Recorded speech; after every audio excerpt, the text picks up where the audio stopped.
Hello and welcome to today's video of My Hero Academia One's Justice. Today's video will be a little different. It is a speculation video on future character announcements. I have some theories maybe about the pattern of characters that have been revealed so far, and I wanted to share it all with you, my viewers, as we wait for the battle types for Aizawa and Hero Killer Stain to be revealed. So, considering all the previous characters that were revealed from My Hero Academia One's Justice, I figured that I would make a speculation video of characters that I believe are likely to be announced for the game and my reasoning behind each of them. In an attempt to spark discussion or just to share an opinion, I'd love to talk more about potential candidates for the roster of One's Justice. First, I do not believe that there is any solid trend between character announcements outside of a majority of them being heroes. With a roster that's predominantly focused on Class 1A and the professional heroes that worked with 1A, I think that it's safe to assume that we'll see more of 1A students, and here are the three characters from 1A that I think are safe in regards to being a part of One's Justice's roster. Starting with Tokuyami and Dark Shadow, his quirk. I believe that Tokuyami is a guarantee to be a part of One's Justice roster due to how much of the promotional work has been focused on the sports festival arc from Season 2. Taking into consideration every character that has been announced so far, they are all characters that had a major fight in the tournament. Yet there are three characters that had on-screen fights but weren't announced: Tokoyami, Mina Ashido, and Kirishima. Following Bandai Namco's marketing for this game, announcing characters in threes via the V-Jump, I believe that Tokoyami, Ashido, and Kirishima will be confirmed playable in the next announcement or within the imminent future. Tokoyami would also be able to fit in a long-range battle type utilizing Dark Shadow as a puppet function. I do wonder if they include Tokoyami, would they consider his weakness that Dark Shadow he can't be as offensive if he's exposed to light or electricity such as Kaminari, as seen in Season 2? So moving along with Mina Ashido. Mina Ashido's quirk is Acid, and my reasoning behind her as my next pick for a character that would be announced is utilizing the tournament argument that was used for Tokoyami. I believe Ashido will be playable on the grounds that her quirk can satisfy a battle type that the other characters currently do not. She is capable of making fast movement utilizing her acid, taking creative liberties with her. I believe that Baiking would be capable of making her play as a character that is opposite of Kaminari, who is who utilizes his electricity quirk dangerously as a trap. I think she would be a close range trap fighter utilizing her acid to create obstacles for her opponent. Unfortunately, she was not playable in My Hero Academia Battle for All, a 3DS game that was never localized. But I do believe that she has a great chance of being included in One's Justice.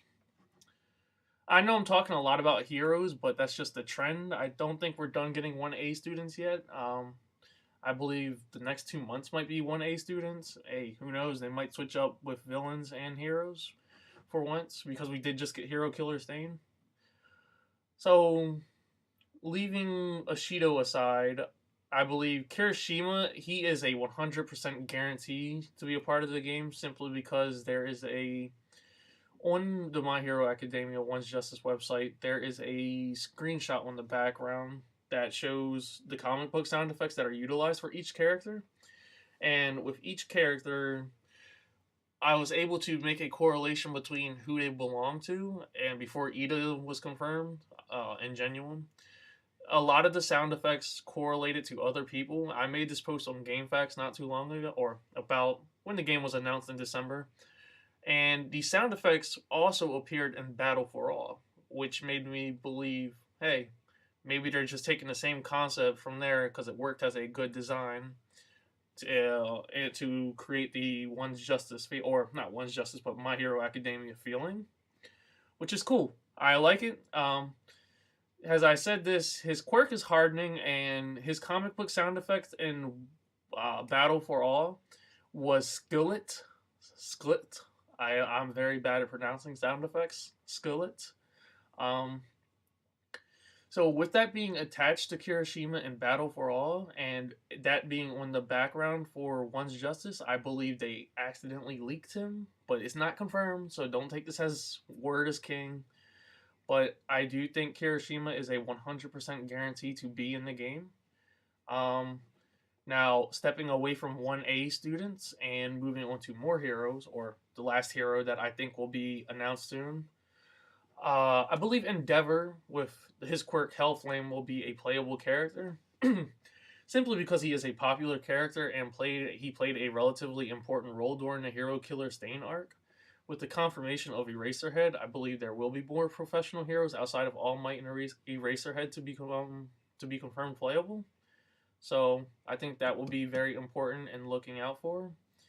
But the only concern with Endeavor is that if they add Endeavor, he and his son Todoroki shares the same fire quirk, except for, so I wonder how they would make him play differently. He would probably be a rush down type, like he'd probably play like All Might but with fire, and would be able to control the map with fire, similar to how Todoroki does. But I wanted to touch on villains that will be confirmed, or villains that I speculate that will be in the One's Justice. I mentioned villains are in an interesting predicament when it comes to One's Justice, as all the popular villains do not make their fight debuts until season 3. The number of heroes tremendously outweighs the number of villains at the moment, 10-2, with all 10 of the heroes and Shigaraki and Hero Killer Stain being the only 2 villains confirmed at the moment. But I believe that will change as soon as Season 3 begins. I may be wrong, as there was only one villain in Battle for All, which was Shigaraki Tomura. I hope that I am wrong, but it's a possibility. But the villains that I believe that are the safest to be confirmed playable are the following: All for One, Namu, Toga, and Dabi. So the reasoning behind All for One, his quirk is All for One as well. All for One being prominent on the key art makes me believe that he will appear in the game as a boss character or a playable character. He is the secret mind behind the Villains Association, and it would be a missed opportunity to not include him as a villain character due to his quirk All for One. He would have access to a lot of things, which would make him a very powerful character. So I just think they need, Shigaraki does a great job filling in as the leader of the Villains Association, but he doesn't pack the punch that All for One has, that we will see in season 3. And to all my manga readers, you know what I'm talking about. All for One is just, he's a very dangerous villain. So I would like to see him as a playable character myself. Namu, I believe the Namu that All Might fought in USJ would be confirmed playable, simply because he's strong, fierce, and was a threat as a villain. And finally, Dabi and Toga. I won't mention their quirks for the sake of the anime viewers, so I don't want to spoil anything. But I think with Season 3 starting April 7th, it would be a power play from a marketing standpoint to announce Dabi as a playable character due to his role in or Dabi and Himiko Toga as a playable character due to their role in Season 3. They make an appearance at the end of Season 2, but we do not see them in any action until the next season. Due to the lack of villain characters, adding fan favorite characters such as Dabi and Toga will be a massive play on Bandai Namco's parts.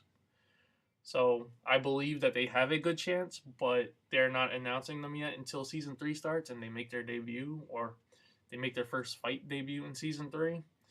So with that, I would like to hear your thoughts on characters that you would like to see announced in One's Justice. Either heroes or villains. I would like to hear your opinions on which ones you'd like to see. Simply because this is our first My Hero Academia game on console, and I'm expecting a lot from the developers and Bandai Namco as a publisher. Thank you for tuning in. Be sure to check in regularly, as the next video, My Hero Academia One's Justice Battle Types Part 3, Aizawa and Eraserhead, will be available early next week.